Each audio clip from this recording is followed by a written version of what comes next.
A partir da queda de Adão, esse mundo se transformou em um mundo físico-material. Tanto Adão e Eva, que antes eram anjos, podiam ver e estar na presença do Pai, e seus anjos depois da queda não podiam mais estar na sua presença, nem os ver, pois o reino celestial se tornou uma dimensão oposta a esse mundo. O plano espiritual e perfeito do Pai não podia coexistir no mundo carnal e pecador, já que dimensão espiritual é oposta à dimensão material. E toda a comunicação entre o Pai e a humanidade teria de ser feita através da vinda de seus anjos aqui, nascendo como homens e levando sua palavra, já que ele havia proibido seus anjos de se manifestarem aos seres humanos, bem como a ele próprio, pois isto feriria o livre-arbítrio, e o ser humano não creria nele por sua vontade, mas sim por medo e pelo impacto da visão ao vê-lo.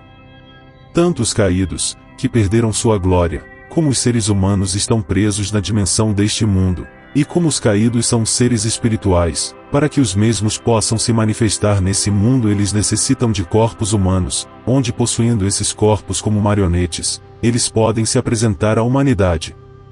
Sabendo disso, Israel decide se colocar como um Deus único nesse mundo, pois sabia que o Pai não podia se manifestar aqui visivelmente, e em sua ambição e vaidade ele queria se colocar no lugar do Pai, bem como subjugar sua criação.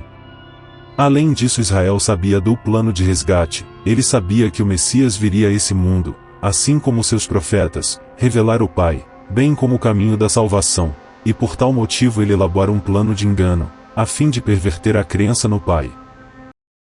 Estava no mundo, e o mundo foi feito por ele, e o mundo não o conheceu. O Pai nunca foi visto por alguém. O Filho unigênito, que está no seio do Pai, esse o revelou.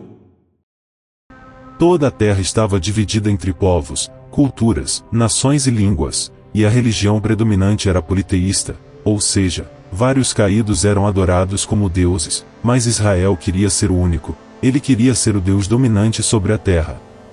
Foi então que, seguindo a linhagem da maldade, ele escolhe um homem de Ur, na Caldeia, chamado Abrão.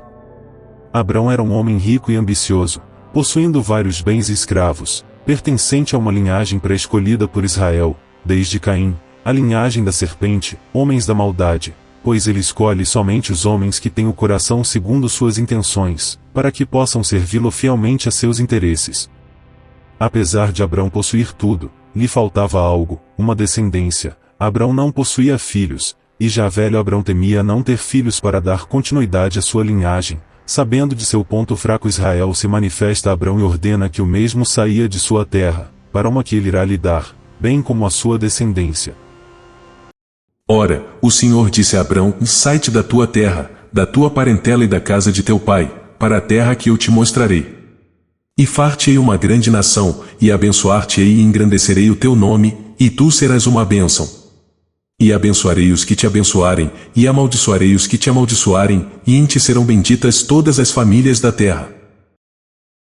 Israel se apresenta a Abrão como Deus, assim como ele e demais caídos sempre fizeram aos povos da terra, oferecendo prosperidade em troca de adoração, e assim como os povos erigiam altares em honra a esses deuses, Abrão também o faz em honra a seu Deus. E apareceu o Senhor a Abrão, e disse: vá, a tua descendência darei a esta terra. E edificou ali um altar ao Senhor, que lhe aparecerá.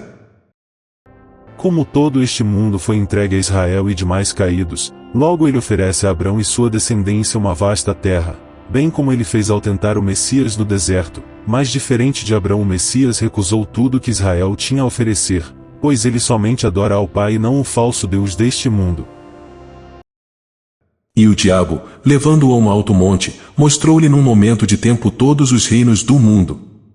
E disse-lhe o diabo: dar-te-ei a ti todo este poder e a sua glória, porque a mim me foi entregue, e dou a quem quero. Portanto, se tu me adorares, tudo será teu.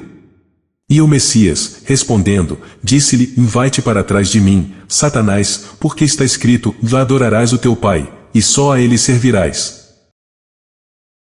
E disse o Senhor a Abrão: levanta agora os teus olhos, e olha desde o lugar onde estás, para o lado do norte, e do sul, e do oriente, e do ocidente.